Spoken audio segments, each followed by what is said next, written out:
Hello. I guess I could put this light on. It is a little dark. Oh, he has this light. Let me see. I thought that was a light. Wait. I mean, it doesn't matter. I guess that could be the light. That's fine. I was going to try to put this light on. Let me see if I can get it.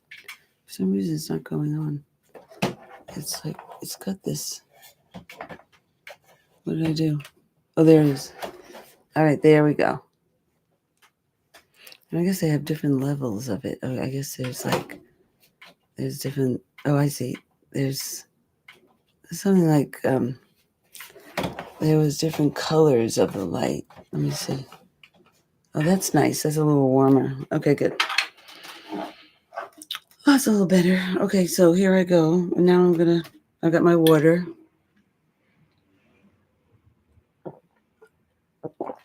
All right, and now I'm going to tell my, hey, Google, turn on the treadmill. No? Hey, Google, turn on the treadmill. I thought it was, let me see. Let me see if I have to go to my Google. Oh, there it goes. Okay, fine. It did it finally. All right, now it's on, and then I hit go. Let me see. There. Okay, good. All right, here I am. All right, so now I'm walking. And I was just thinking about how I'm glad I'm talking to you versus looking at my phone and Zoom, what is it called? Zoom scrolling, or whatever the expression is. Doom scrolling. I guess doom scrolling.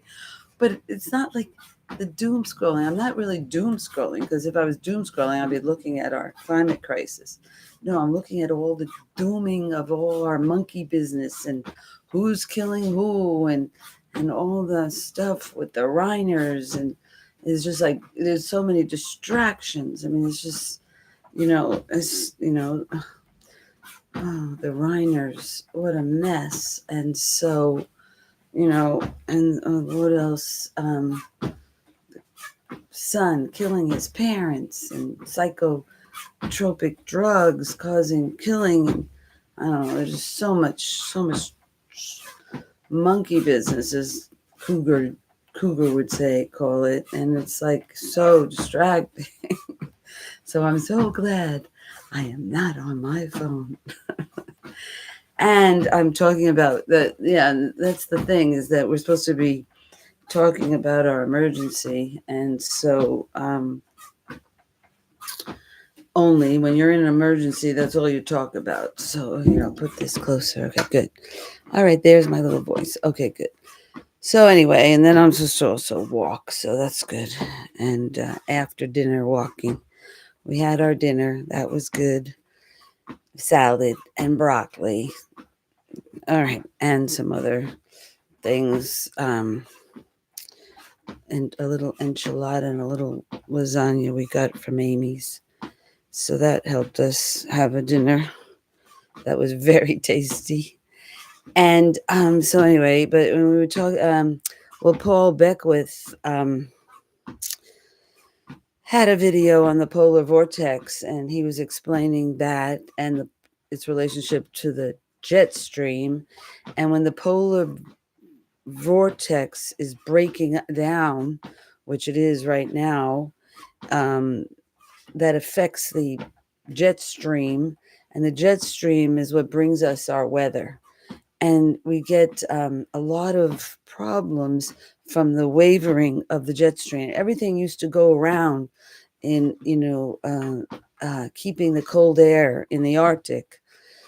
And it was a vortex. The winds just kept going around. But now, because of global heating, there's not much of a differential between the lower latitudes and the Arctic, so it creates meandering of the jet stream.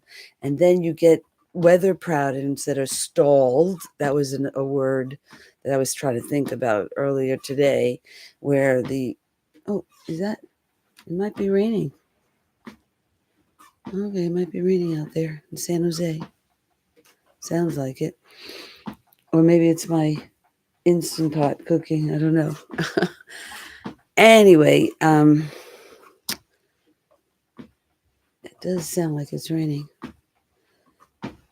So anyway, so basically the polar vortex is breaking down, and Cougar W says that's really bad. And the thing is, like I was saying, it's like, okay, when we're told that the uh what's it called, the um or maybe that's me making noise, maybe it's my walking.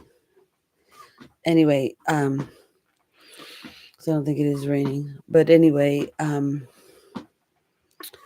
what was it? Oh, like the coral reef. It's like, do we really care that the coral reefs are dying? I mean, we should. They're beautiful, and we're gonna lose all those beautiful fish that we got to know because of that movie. What was that movie that we loved? Finding Nemo. So we got to meet all those great fish. Otherwise, we wouldn't have known anything about the coral reefs. And because we don't live in the ocean. So, like, do we really care that the coral reefs are dying and are dead, and we don't have those anymore?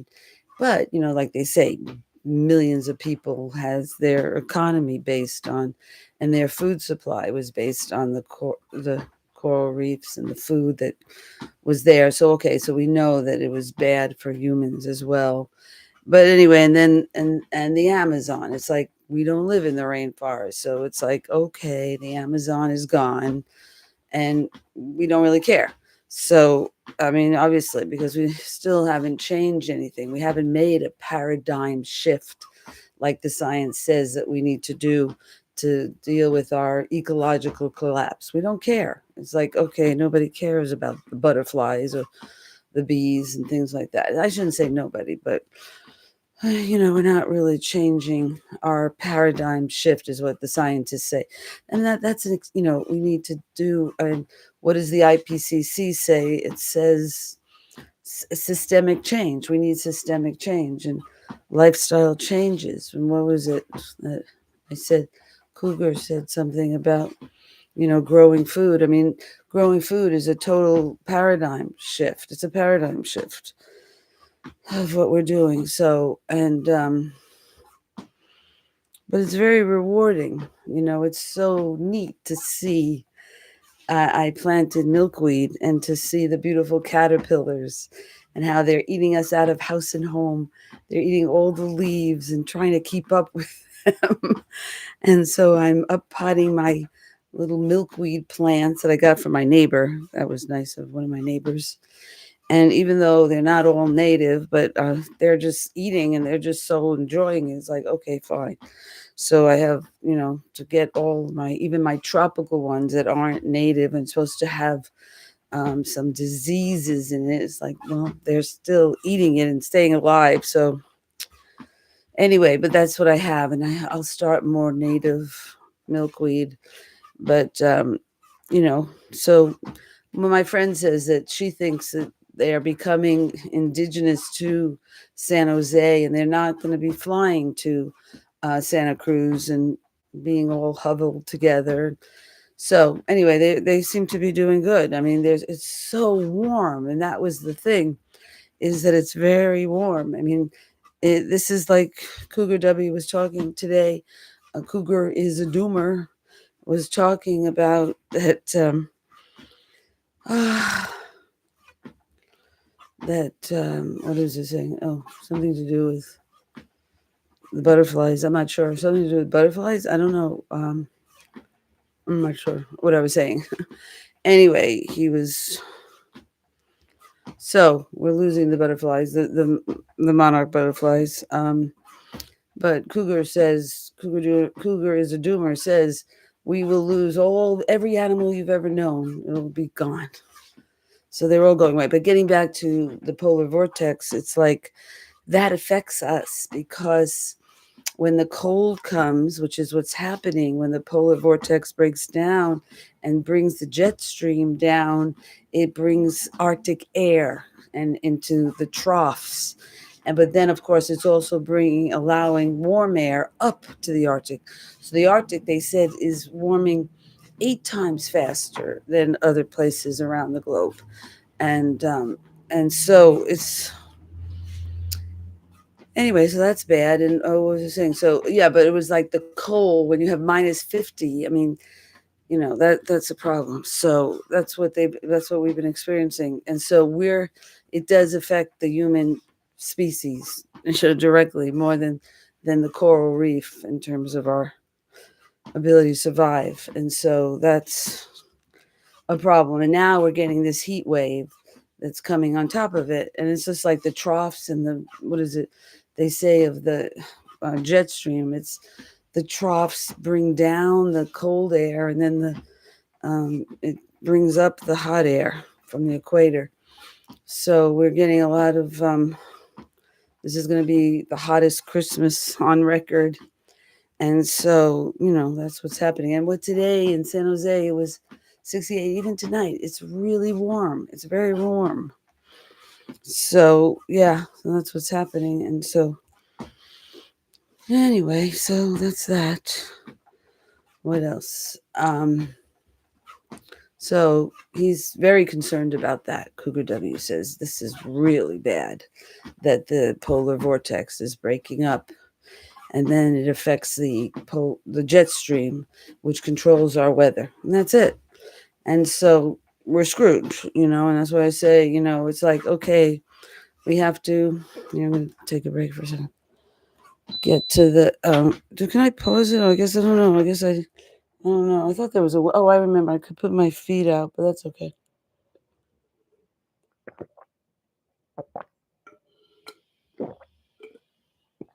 Ah, that's so good.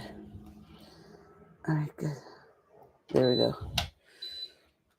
All right. Well, I said, okay, convincing people to grow food. Well, it's just that we're not going to have food.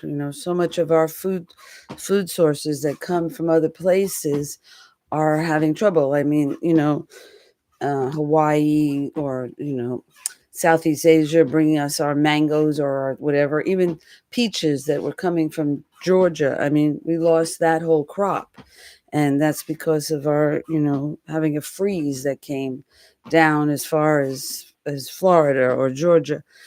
So there's those kind of things in terms of food security, and we're in a good place here in San Jose. We're the Valley of Heart's Delight, and so and we haven't been hit by, maybe it is raining out there. Anyway, we haven't been hit by climate, global heating directly. We're going to get ours, is what Cougar W says. It's global, and so it's coming.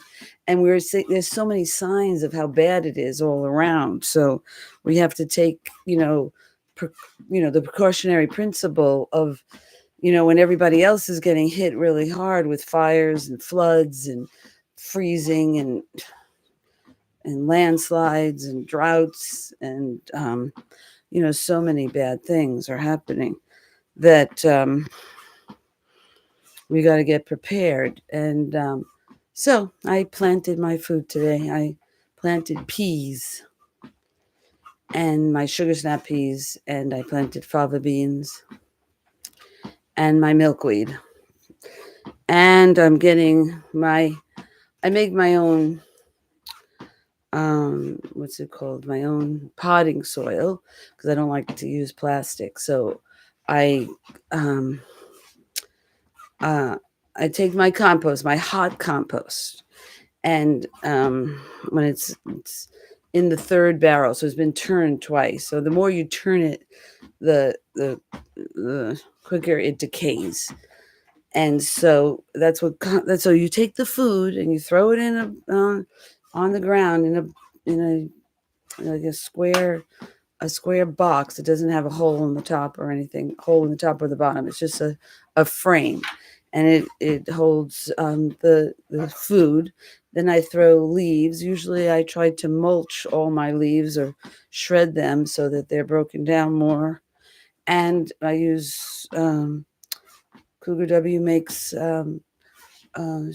we take old redwood, put it around our building inside and out, and we plane it. So he's got a lot of sawdust. Anyway, so I take the sawdust and the leaf mulch, the leaf shreds, and I throw that on top. Those are called the browns, the carbon. And then I take my food, which is all vegan, no eggs, no dairy, and no fish, no meat, and put it in there, and then cover it with the brown matter, and quite a bit more than the green matter. So like I don't know, like 3 to 1 is a ratio, something like that. And it's not exact. And so then when you turn it, then it gets oxygen, and you want it to stay oxygenated versus anaerobic. And water. I have the gray water from our shower, one of our showers. No, one of our laundry machines. And it brings the water to that. The wastewater goes into there. And so that's one thing. But I also water it with the garden when I'm watering the garden. And so it needs water, it needs air, it needs to be rotated, and that's it. And then it degrades. So then you get like soil from that your vegetable matter turns into soil. Isn't that amazing? And then of course you have your worms and your bacteria and your fungus that are working on it. And then your decomposer animals that live in there, your roly polies and your other animals that are in there breaking it down. Anyway, and so insects and stuff. So anyway, and then then I take the last level when it's after it's been turned twice. I put it in a wheelbarrow the third time, and then at that point it's done basically, and um, I sift it, and then you get this beautiful compost. And so then I got this beautiful compost, and it's very fine, and it's very good for starting plants, and putting in. I use that for my planting mix, my planter mix, and then I also added coir. So I do buy coir from the pet store. PetSmart sells coir, and that's coconut shells, which is not native, and that's why I shouldn't buy it, but I do because they say it holds moisture and expands the amount of soil and stuff, potting mix. So I do buy those bricks, and I add it to my compost, and then I add my when I plant, whenever I transplant, like when I'm going to be putting in my potting my green stalk potting mix is potting plants, is a green stalk, which is 5 levels vertical garden. It's a vertical garden. And so in the pockets I started beets, and beets are really easy to start. They're very easy. So, and they call it multi-sowing, where you put 1 or 2 or 3 seeds in a 6-pack, and it just grows. And then I just transplant it into the ground or into the green stalk pocket, and I got some really big beets out of it. And so, anyway, and then what was it? Beets. So anyway, I've been growing beets. And beets are supposed to be good for lowering blood pressure. And I need all the help I could get. Anyway, so gardening. So we need to garden. That's village life. It's the foundation of village life, is to create our food and water. How do we create our water? Well, to help everybody to collect rainwater, we need to do that. And use gray water. Figure out how to use your gray water. And what's that? So, getting my neighbors. So I was gonna, like I said, I was gonna talk to that neighbor about the traffic calming, and also we need to always talk about our climate crisis. So, it's like people, Cougar is a doomer says the only time that people were going to talk about, um, you know, trying to change our paradigm from our capitalist consumer lifestyle is when things are really bad and when the fossil fuel gets turned off or there's emergency, um, and so they won't change until that point. But that's stupid. We can't just wait till we see the whites of their eyes to make the changes. Like as a metaphor for war, it's like you don't wait till you can see the whites of their eyes. You have to be prepared. So anyway, what was I saying? Is that we need to start growing our food. I forgot what I was saying. There was something about all that stuff. But oh well, okay. So I said, okay. So Cougar is a doomer says it's just going to happen when there's problems, and then people will rally around and come together. But I said you can't just wait until that time. So I said, okay, so talk to our neighbors, and the expression the issue is what Milton Friedman, which we usually don't like, quote him as a helpful person because he's so part of capitalism and consumerism. But he did say that when things fall apart, we take the ideas that we're laying on the ground and that were in our, so that's why I say that we have to plant the seed literally and figuratively to say that we don't go somewhere, don't hop in your car when there's an emergency and go, oh, I'm going to go help my this or do this, but stay here and we can work together to solve this problems, whatever problems we're having, and build a new paradigm of self-sufficiency and, village life. So we have to talk about it so people know that there's an ideas that we can do something different than capitalism and consumerism and buying food from the grocery store. So that was that. So that's why we have to talk to our neighbors about village life. And and also, like my girlfriend, one of my neighbors says, oh, I'm supposed to put that on. Hold on. Okay, I can go like this. Yeah, then I don't lose my timer. um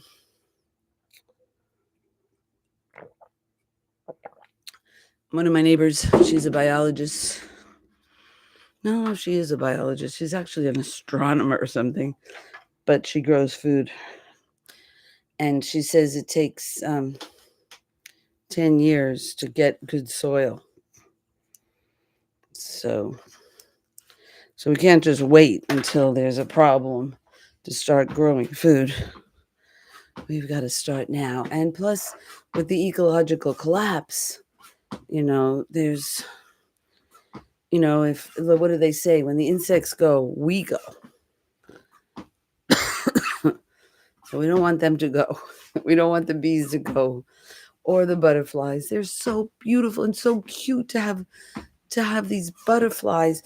I mean, to have the so I just planted a couple of milkweed, which is the plant that the monarch butterfly is the only plant that they lay their eggs on. Supposedly the mother butterfly just lays one egg on each plant because they're ravenous, so they eat lots of, and they become big. They were a big caterpillar, but they start so tiny and they're so cute. They're this perfect little caterpillar, but they're so tiny and it's so cute. And so we had 3 of them today, the really tiny, and at least 3 pretty good sized ones. So maybe there was 4. So anyway, so they're doing good. We'll see. And then they'll go into their chrysalis and there'll be some monarch butterflies. And supposedly what I think is the neatest thing is they come back to the place where they started. I thought that is so wonderful.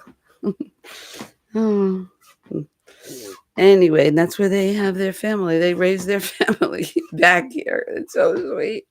So I have to, grow more. That's what Cougar is a doomer says. We have to grow a lot of milkweed. All right, we're going to do it. All right, so I guess that's it for tonight. Thank you for keeping me company and keeping me off my doom scrolling. It's not doom scrolling. My people scrolling about all the traumas and all the dramas and traumas that people are going through. Oh, what a mess. Okay, good. All right. So, and staying focused on our talking about our climate emergency, our global heating emergency. Yeah, and that's what's causing. They call it sudden. Um, it's SSW. Hey Google, what does SSW stand for? Sudden. Uh, it's something to do with the Arctic, the polar. SSW stands for Sudden Stratospheric Warming. It's a meteorological event where the temperature in the stratosphere, an upper layer of the atmosphere, rapidly increases. So that's what's happening. It's called sudden stratospheric warming. And Cougar is a doomer says they don't know what causes the SSW, but it's most probably global heating. Is causing sudden stratospheric warming. Or what else could be causing warming? Hey Google, what causes sudden stratospheric warming? Sudden stratospheric warming, or SSW, is caused by large scale atmospheric waves called Rossby waves that get pushed higher into the atmosphere. These waves can break on top of the stratospheric polar vortex, weakening it. If strong enough, the winds of the polar vortex can reverse, leading to cold air descending and warming rapidly. Hey Google, is global heating causing the SSW? Research suggests that while sudden stratospheric warming events are primarily caused by natural atmospheric waves, their frequency and impact may be affected by global warming, especially in the southern hemisphere. Some studies indicate a statistically significant increase in SSW events in the future due to climate change. Yeah. Hey Google, repeat.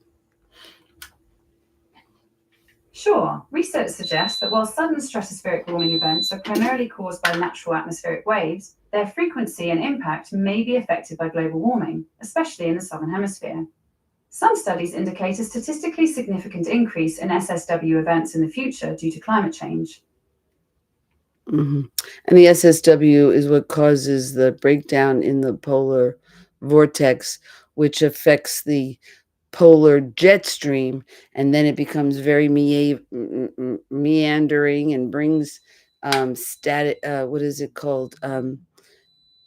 Um, it's when the weather becomes um, blocking. Oh, that's my instant pot. Blocking, or there's another word I forgot with an S, but anyway, blocking, and that's where you get atmospheric rivers that just stay in one place, and and hurricanes that don't move because the jet stream is the guiding winds that move things along. But when you have these troughs and these ridges, it gets stuck in the trough, and there's a lot of things. Anyway, so you don't want the jet stream to be all meandering, and that's what's happening. And these are tipping points. I mean, this is not going to change. I mean, this is Earth system dynamics falling apart, and that's our polar vortex is falling apart, caused by this sudden stratospheric warming and from our global heating. That, I mean, they say that they don't know exactly is what Cougar is a doomer says, but I mean, it seems like anything that we're having now is related to our global heating. All right, we love you. Take care. Don't forget to join and subscribe to Cougar is a doomer, and so we can keep talking about the only problem we have, which is global heating from burning our fossil fuels. All right, bye. And we have to make San Jose or make your community a food garden again and keep fossil fuels in the ground. Even though Cougar is a doomer, says we can't keep them in the ground. We'll die if we don't have fossil fuels. And it's true. And that's why we have so much work to do to get ready to live without fossil fuels, because even the science has been saying, oh, by 2030, we have to reduce by half. And Cougar as a doomer says, when you reduce by half, essentially that's 100%. I mean, it just goes quickly to 100%. I mean, and so, I mean, the science is saying that. So, what are we doing to learn how to live without fossil fuels? Because that's the science. We have to do that. All right. Bye.